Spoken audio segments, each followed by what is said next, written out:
अस्सलाम वालेकुम। ये मेरे पास बुक 3 है और इस एक्सरसाइज 4 सॉल्व करने हैं। तो इसका हमें क्वेश्चन रिटर्न सॉल्व करना है। तो वो क्वेश्चन की तरफ जाते हैं। तो इसका जो फर्स्ट ए पार्ट है इसमें हम सिंपल उसने हमें क्या बताया हुआ है कि हमारे पास एक वैल्यूज़ है। टू ए का स्केल डिवाइड बाई बी है और ब्रैकेट को इसने क्लोज किया हुआ है और कोई आगे ए ओवर बी स्केल और इसकी जो होल पावर है वो स्केल में है।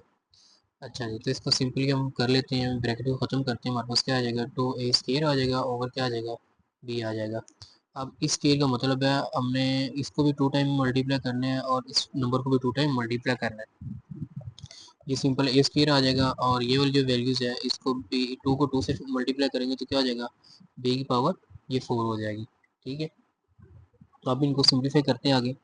तो इसमें देखें ये 2 तो हमारे पास एज इट आ जाएगा। ठीक है, अब ये ए है, ए स्केयर है और उसके बाद देखें जो हमारे पास क्या है, नेक्स्ट जो ए है वो भी साथ में स्केयर है और ये जो दो वैल्यूज़ आपस में, ठीक है, इनको साथ में हम क्या करते हैं, ये भी मल्टीप्लाई हो रही है, बी की पावर ये है और ये बी की पावर क्या है, ये 4 है।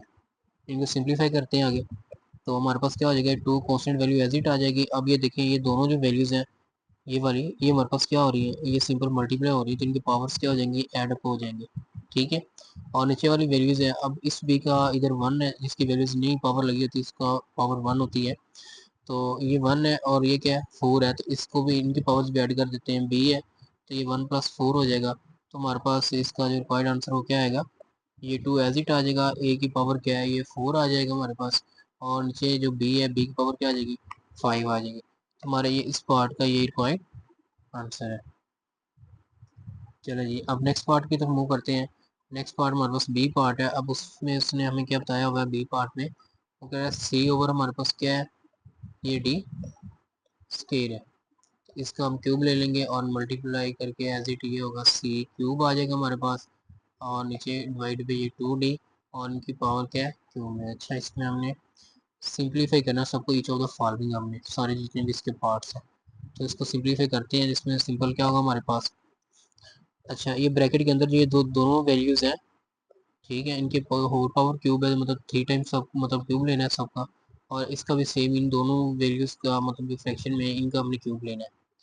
तो इसमें सबसे पहले क्या करते हैं, तो ये सी की पावर हो जाएगी इसके और उसके बाद सी को हम इससे भी मल्टीप्लाई करेंगे। सी की पावर हमारे पास क्या आ गई, क्यूब में आ गई, डी है, डी की पावर ये हमारे पास 2 है, 2 को 3 से मल्टीप्लाई करेंगे क्या आ जाएगी 6 है, ये मल्टीप्लाई का साइन एज इट आ जाएगा। ये 3 को 3 से मल्टीप्लाई करें तो सी की पावर क्या आ गई 9 और नीचे अगर इसी 3 को फिर मल्टीप्लाई करते हैं, क्योंकि ब्रैकेट के अंदर जितनी भी वैल्यूज़ होती है ना, यानी कि ये वाली ब्रैकेट के अंदर जितनी भी वैल्यूज़ है उसके अंदर वो जो बाहर पावर है सबकी वो पावर्स होंगे। ये सी को 3 से मल्टीप्लाई के 9 आ गया, 2 डी है तो 2 को अगर हम 3 टाइम लिखेंगे, इसको सेपरेट कर लेते हैं, ये 3 टाइम एज इट हो जाएगा और इस डी को भी हम 3 टाइम मल्टीप्लाई करेंगे। अभी ये नेक्स्ट टाइम में देखते हैं, ये सी की पावर हमारे पास 3 आ जाएगी एज इट, फिर डी की पावर ये 6 है और ये सी की पावर 9 आ जाएगी। अब 2 को 3 टाइम मल्टीप्लाई करते हैं तो सिंपल क्या है, 2 मल्टीप्लाई 2 मल्टीप्लाई 2 हमारे पास क्या हो जाएगा, ये 8 हो जाएगा और डी की पावर क्या हो जाएगी, ये 3 हो जाएगी। अच्छा, अब इसमें हम सिंपलीफाई कर लेते हैं, इसको एक फ्रैक्शन में कन्वर्ट कर लेते हैं, सी मल्टीप्लाई 3 उसके बाद ये सी है, इसकी पावर क्या है, ये 9 है, ये आ जाएगा और डी की पावर हमारे पास क्या है, ये 6 है और ये डी की पावर क्या आ जाएगी 3 है और ये कांस्टेंट जो वैल्यू 8 है इसको मैं सबसे पहले लिख देता हूँ। अच्छा, अब नेक्स्ट टाइम में देखें ज़रा, तो हमारे पास क्या होगा, ये दोनों पावर्स आपस में क्या हो जाएगी, ऐड अप हो जाएंगी। क्यों, क्योंकि हमारे पास दरमियान में साइन मल्टीप्लिकेशन के जो फर्स्ट वीडियो में मैंने लॉज एक्सप्लेन किए थे अकॉर्डिंग टू मतलब उनके अगर देखा जाए तो लॉ ऑफ इंडिसेस के, तो हमारे पास क्या हो जाएगा, ये सी एज इट रहेगा, ये 3 भी है और प्लस क्या हो जाएगा, ये 9 हो जाएगा और नीचे हमारे पास 8 कॉन्स्टेंट वैल्यू पहले आ जाएगी, डी की पावर क्या है, ये 6 है और सेम ये भी मल्टीप्लाई हो रहे हैं, प्लस क्या हो जाएगा 3 हो जाएगा। ठीक है, अच्छा, तो हमारे पास ये सी 9 + 3 क्या होता है, ये 12 आ जाएगा एज इट और ये हमारे पास डी आ गया। और अच्छा ये देखें, ये दोनों वैल्यूज आपस में मल्टीप्लाई हो रही है। अब इनका आपस में रिलेशन देख रहे हैं, आप उन्हें कंफ्यूज नहीं होना कि ये दरमियान में मल्टीप्लिकेशन का साइन है तो हम इन दोनों को पे मतलब लॉ ऑफ डिस्टेंस अप्लाई किया है अकॉर्डिंग टू ये न्यूमरेटर और डिनोमिनेटर को हमने नहीं देखा, हमने सिर्फ ये नीचे वाली वैल्यूज को देख रहे हैं अभी। तो 8 है, तो 8 के बाद हमारे पास क्या है, ये डी है, डी में हमारे पास क्या होगा, इसकी पावर 6 है प्लस क्या हो जाएगा 3 हो जाएगा। तो इसको आगे फर्दर करते हैं सॉल्व, हमारे पास आ जाएगा सी की पावर ये 12 आ जाएगी और नीचे 8, ये डी 6 + जो 3 है हमारे पास वो क्या हो जाएगा 9 हो जाएगा। तो इस क्वेश्चन का हमारे पास ये रिक्वायर्ड आंसर है इस पार्ट का। चलिए अब नेक्स्ट सी पार्ट की तरफ मूव करते हैं। चलिए इसके नेक्स्ट सी पार्ट करते हैं। तो सी पार्ट में इसने हमें क्वेश्चन में क्या दिया हुआ है, 3 की पावर हमारे पास क्या है वो 3 है और उसके बाद एफ की पावर स्केयर है, ठीक, इसकी होल की पावर है वो 4 है। ये डिवाइड पे एज इट आ जाएगा और 27 की पावर हमारे पास 9 है और एफ की पावर 11 है। चलिए इसको सॉल्व करते हैं। तो सबसे पहले ये होल पावर जो है इसको अंदर मल्टीप्लाई करते हैं। 3 की पावर ये 4 एज इट हो जाएगा, ए की पावर ये 3 है और बाहर इसकी पावर 4 हो जाएगी और नीचे एफ की पावर स्केयर है और इसकी पावर 4 हम सेपरेट कर लेंगे, ये डिवाइड पे एज इट रहेगा। ये 27, ए की पावर ये 9 और ये एफ की पावर क्या हो जाएगी 11। अच्छा इसको हम नेक्स्ट सॉल्व करते हैं। तो इसमें देखिए सिंपल हम क्या करेंगे कि ये 3 के 4 टाइम मल्टीप्लाई करेंगे तो हमारे पास ये आ जाएगा 81, ये 81 आ जाएगा और उसके बाद हम लिख देंगे ए को 4 से 3 से अगर मल्टीप्लाई करते हैं तो हमारे पास कितना आ जाएगा, ए की पावर हमारे पास आ जाएगी ये 12 एज आ जाएगा और एफ की पावर 4 क्या आ जाएगी 8 हो जाएगी। अच्छा अब दो मेथड है, या तो इस पूरी फ्रैक्शन जो वैल्यूज़ है ये हम साइन चेंज करें, इसको मल्टीप्लिकेशन में कन्वर्ट करेंगे और ये वाले जो हमारा फ्रैक्शन है इसको हम उलट कर देंगे, यानी जो हमारे पास से ये डिनोमिनेटर है इसको न्यूमिनेटर बना देंगे और जो न्यूमिनेटर है इसको डिनोमिनेटर बना देंगे, ठीक है। ये F11 इसको मल्टीपल अच्छा ऐसे डिवीजन से भी हो सकता है लेकिन थोड़ा सा वो लेंथी हो जाएगा और आप लोगों ने कंफ्यूज हो जाना है। तो ये मेरा इजी वे है कि इसको मल्टीप्लिकेशन कन्वर्ट करें, ये F11 को हमने क्या कर देना है ऊपर ले जाना है और 27 और ये 9 को नीचे ले आना है कि उलट कर देना फ्रैक्शन को हमने। तो इसमें सिंपल हम क्या करते हैं, इसकी कटिंग होती है, सिंपलीफाई हो सकता है तो उसको कर लेते हैं। हाँ हो सकता है, ये 3 की टेबल पे कटिंग हो जाएगी, ये हमारे पास क्या होता है 9 होता है तो ये आ जाएगा 9 और ये 81 पे करते हैं 3 2 क्या हो जाएगा हमारे पास ये 6 हो जाएगा और 7 कितना होता है 21 होता है। अब फिर दोबारा कटिंग कर लेते हैं, ये हमारे पास 3 आ जाएगा और ये क्या आ जाएगा 9 आ जाएगा, फिर ये 3 1 और ये हमारे पास क्या आ जाएगा ये 3 आ जाएगा। तो हमारे पास और इसके अलावा कुछ नहीं की कटिंग हो सकती है, ठीक है। चलो ये हमारे पास क्या आया सिंपल, ये 3 ए की पावर ये 12 आ जाएगा एज इट और हमारे पास ये क्या आ गया एफ 8 आ जाएगा और मल्टीप्लिकेशन एज इट है, ये एफ की पावर 11 है और नीचे हमारे पास क्या आएगा ये नीचे अच्छा इधर 1 रह गया कटिंग करके, इधर हमारे पास सिर्फ ए की पावर क्या रहेगी 9 रहेगी। अब इनको सिंप्लीफाई करते हैं साथ साथ। अच्छा ये देखें ये हमारे पास 3 ए की पावर क्या है 12 है, ठीक है। अब ये देखें थोड़ा सा आप लोगों ने माइंड से काम लेना, ये 3 ए की 12 पावर है और ये हमारे पास क्या है ए की 9 है।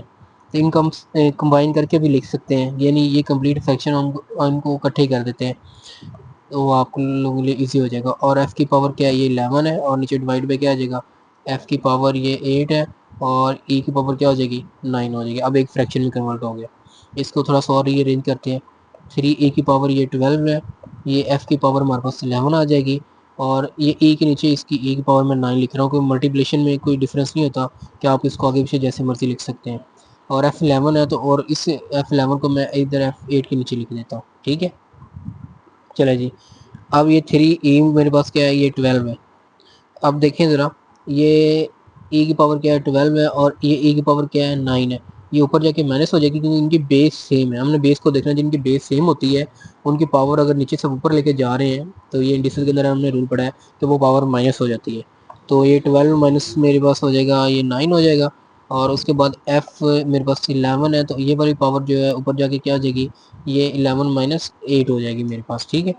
तो इसको मैं सॉल्व करता हूँ आगे फर्दर, ये 3 आ जाएगा 12 में से 9 अगर माइनस करते हैं तो हमारे पास ये 3 आ जाएगा और 11 में से अगर 8 माइनस करते हैं तो ये भी मेरे पास क्या आ जाएगा ये भी 3 आ जाएगा, यानी कि यही हमारा रिक्वायर्ड आंसर है 3 ए के और सॉरी 3 ई क्यूब और F3 क्यूब। चलिए जब नेक्स्ट क्वेश्चन की तरफ मूव करते हैं, जो नेक्स्ट पार्ट है हमारे पास डी पार्ट है। तो डी पार्ट में उसने हमें क्या बताया हुआ है -3 है और जी की पावर 5 है, इसको डिवाइड भी हम करेंगे 2h स्केयर के साथ और होल पावर उसने ली हुई है 3। उसके बाद डिवीजन का साइन है, डिवाइड बाय जे की पावर 2 है और एच की पावर क्यूब है, इसको हम ले लेते हैं, इसका भी क्यूब ले लेते हैं। अच्छा जी, चलिए अब सॉल्व करते हैं। अब ये देखें ब्रैकेट के अंदर है, ये जो चीज़ें ब्रैकेट के अंदर है इन सब की पावर क्या है, ये क्यूब में है। सेम इस ब्रैकेट और इस ब्रैकेट के अंदर ये जो सारी ये वैल्यूज़ हैं इन सब की पावर क्या है, ये क्यूब में है। तो सब इसको सेपरेट करते हैं, पावर को अंदर मल्टीप्लाई करते हैं सारे नंबर से। सबसे पहले ये -3 है, इसकी पावर मैं ये 3 एज इट लिख दूंगा। फिर जी की पावर मेरे पास ये 5 है और 3 को इससे भी मल्टीप्लाई कर दूंगा, डिवाइड में मेरे पास आ जाएगा। तो उसके बाद ये 2 की पावर मेरे पास 3 आ जाएगा और h मेरे पास स्केयर है, इसकी पावर ये 3 आ जाएगी और डिवाइड में एज इट रहेगा मेरे पास। ये जी स्केयर, इसकी पावर ये 3 बाहर चली जाएगी और नीचे मेरे पास क्या है, ये h क्यूब है, इसकी पावर ये 3 में चली जाएगी। अब पीछे मैंने बताया है, ट्रिक बताई थी आप लोगों को, जब भी कोई भी ब्रैकेट के बाहर उसकी जो पावर होती है वो ऑड होती है तो माइनस का साइन एज इट रहता है। लेकिन इसको मल्टीप्लाई करते हैं, मल्टीप्लाई करके भी देख लें कि वो थोड़ा सा वो टाइम लगता है, तो इस ट्रिक से आप इजी वो फाइंड कर लेंगे इसका आंसर क्या हो सकता है। तो जब हम इसको 3 टाइम आ जाएगा -27, क्योंकि उसकी पावर हमारे पास ऑड में थी इसलिए इसका साइन चेंज नहीं हुआ, वो माइनस है तो माइनस ही रहेगा। ये 5 को 3 से मल्टीप्लाई करेंगे तो हमारे पास क्या हो जाएगा, ये जी की पावर हो जाएगी 15 और 2 को 3 टाइम मल्टीप्लाई करते हैं तो हमारे पास सिंपल क्या हो जाएगा, ये हो जाएगा 8 और ये 3 को 2 से मल्टीप्लाई किया तो हमारे पास एच कितना होगा, ये हमारे पास आ जाएगा 6। अच्छा, इसको ना मैं अभी, चलो नेक्स्ट टाइम में हम इसको ना डिवीजन को मल्टीप्लिकेशन में कन्वर्ट कर लेंगे। 2 3 से मल्टीप्लाई करेंगे तो जी की पावर क्या आ गई, 6 आ गई और ये 3 को 3 से मल्टीप्लाई हुआ किया तो क्या है, एच की पावर हमारे पास 9 आ जाएगी। चलिए अब इसको नेक्स्ट सॉल्व करते हैं।